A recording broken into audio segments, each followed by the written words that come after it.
সকালকে যদি সবচেয়ে শান্ত আর সুন্দর কোনো জায়গা থেকে দেখা যায়, তবে সেটা ট্রেনের জানলার পাশ থেকে। রাতে যেমন আপার সিটে শুতে ভালো লাগে, ঠিক তেমনি সকালবেলাটা লোয়ার সিটে জানলার পাশে বসে বাইরেটা দেখতে ততটাই ভালো লাগে। আজকে অনেকটাই তাড়াতাড়ি উঠে পড়েছি, কারণ আমাদের ট্রেন নিউ আলিপুরদুয়ার স্টেশন পৌঁছে গেছে। কালকে দুপুরবেলা এই জার্নিটা শুরু করেছিলাম, আর আজকে সকালবেলা ট্রেনের জার্নি শেষ হবে। এতক্ষণ ট্রেনের মধ্যে থাকার জন্য মনে হচ্ছিল কখন হোটেলে গিয়ে একটু রেস্ট করব। তার সাথে যেটা ভালো লাগছিল সেটা হলো আমি এই নিয়ে দুবার নিউ আলিপুরদুয়ারে চলে এলাম। আমাদের ট্রেন কিন্তু একদম ঠিকঠাক সময় পৌঁছে দিয়েছে, মানে লেট একদমই করেনি। মাঝখানে কিছুটা সময় লেট ছিল যদিও।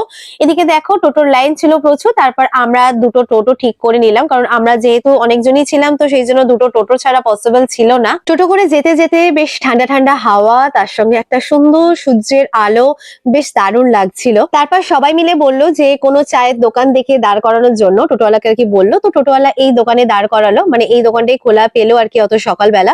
তো সবাই বেশ চা খেলো। তো আমি যেহেতু দুধ চা খাই না, তো আমার তো চা খাওয়ার কোনো প্রয়োজন নেই।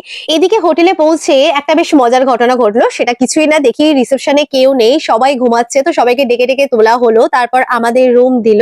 এদিকে দেখো আমি এখন রুমে চলে এসেছি। তো আমরা যেহেতু দুজন রুমে থাকবো, তো আলাদা আলাদা সেপারেট বেড আছে আর কি। রুম পেতে পেতে সবকিছু ঠিক হতে হতে অনেকটাই লেট হয়ে গেছে, তাই এবার আমি একটু রেস্ট করে নেবো, কারণ আবার কিছুক্ষণ পরেই আর কি কাজ শুরু হয়ে যাবে। যতই রাতে ঘুমাই না কেন, চোখে এখনো ঘুম আছে।